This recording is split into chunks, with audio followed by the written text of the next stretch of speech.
Christopher Nolan says the Odyssey Backlash is irrelevant. Is it? We'll see what the box office has to say about that. I know that IMAX screenings and 70 millimeter screenings are packed, but other screenings of the movie you're able to get tickets fairly easily. Let's take a look at this story, and I have other related news items. If you would, Badger.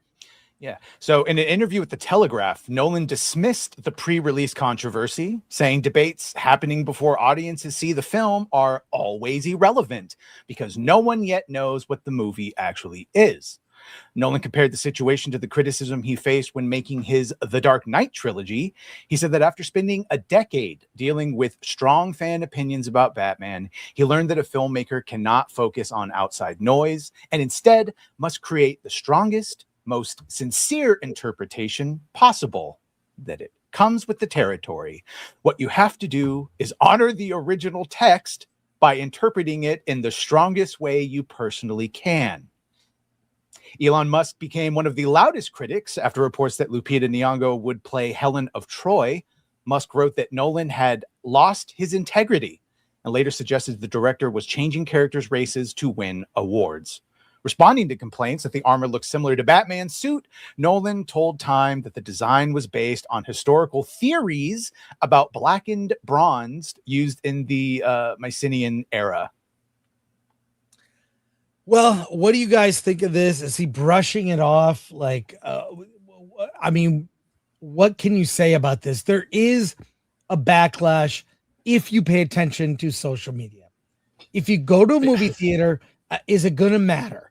Are people going to get the popcorn buckets? There's an IMAX one, a Trojan horse bucket, which they're not cheap, by the way. How do you think this movie will perform? And does the backlash matter? And by the way, he's not wrong. He says here that there was a big backlash to, he spent 10 years dealing with Batman. Remember? So, and also he famously doesn't have a cell phone, doesn't have email. Is he just kind of in a bubble? And maybe that's also like a good strategy to just be in a bubble, ignore the noise, let the movie speak for itself. I feel like they're not the same. I was with a bunch of normies this weekend who are not in this world at all, and I was really interested, and so I kind of polled the audience. All of them knew about the negative buzz. Oh, everybody wow. did. And not only did they know about the negative buzz, all of them said that they had seen the trailers and it looked boring. That was the other thing that I heard from all of them. So, and that's kind of what a lot of us have been worried about too with seeing the trailers, is we're like, I haven't been like blown away by these trailers yet. So I was surprised, honestly. I was expecting all of them to be like, it's Nolan, it's going to be great. And everybody's like, I don't know, it doesn't look that great. So I was kind of surprised, to be honest. It's an interesting thing with this because, he said it doesn't matter, but his interpretation doesn't honor the text. And that's what people have a problem with, is that his interpretation does not honor the text. I mean, even the Greeks put out a whole letter to Christopher Nolan about it. And to just write that off as, it's just irrelevant, that is your audience. You are calling your audience irrelevant. What they think doesn't matter, because what matters is the creative process that I'm going through. And, my interpretation is the only thing that matters. And my vision is the only thing that matters. And that's great, but not when it comes at the cost of the Greek people who have an obvious problem with what you're doing.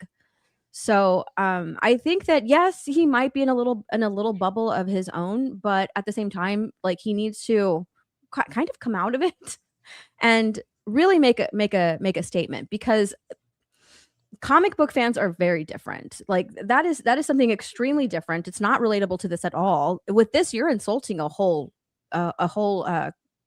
nation of people. It's not like just comic book fans who your interpretation is of Batman or the Joker is something that they didn't envision. Like, this is something completely different. Yeah. I agree. There has to be.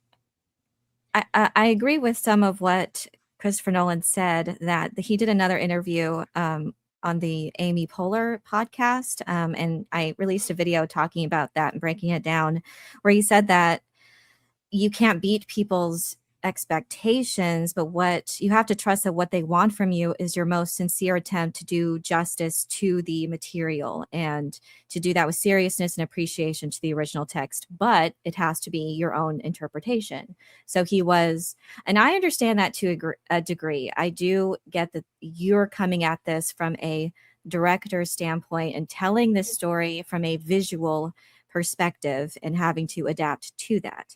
But there are clear creative liberties as well. And I always say that this is a balance between, we have to feel your sincere appreciation and respect for the source material, and we will allow for a certain measure of creative interpretation if we can feel that respect.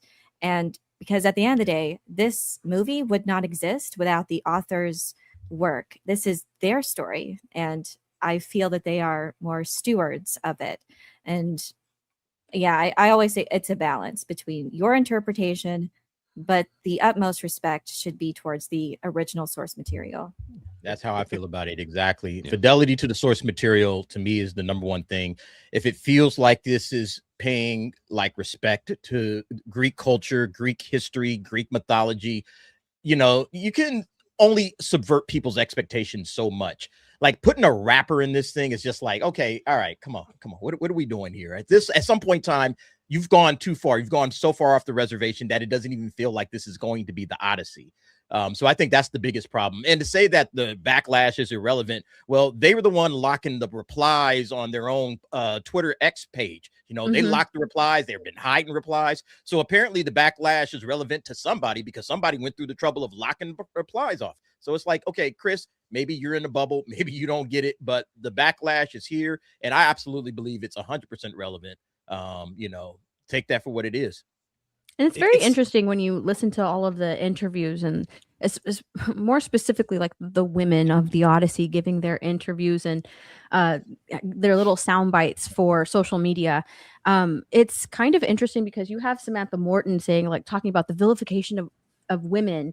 You have Lupita Nyong'o kind of like saying, oh, well, I would kind of lecture Homer, you know, with that clip.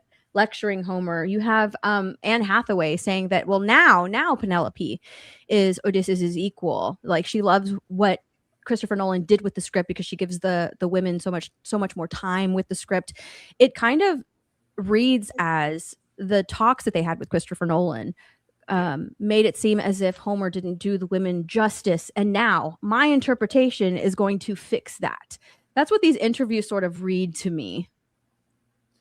Yeah, and it's apples and oranges. Problematic. It's apples and oranges. You know, with like The Dark Knight, Heath Ledger got announced, and it was like, you mean the dude from Brokeback Mountain? That's just people not giving it a chance. But the Odyssey is different because it's based on very old, very known mythology, and it'd be one thing if he was doing like a Baz Luhrmann's Romeo and Juliet, modern day, right? And they keep trying to complain it, like, or compare it, like we don't know the fucking difference. But when you depict it as, oh, I'm going to make it so accurate to what like might actually have happened and all practical, but then I'm going to switch up a bunch of the characters' looks, and again, not a Greek person in sight. Which obviously they don't all need to be Greek, but it's just seems like he's gone out of his way to do his own thing that does not actually honor the original.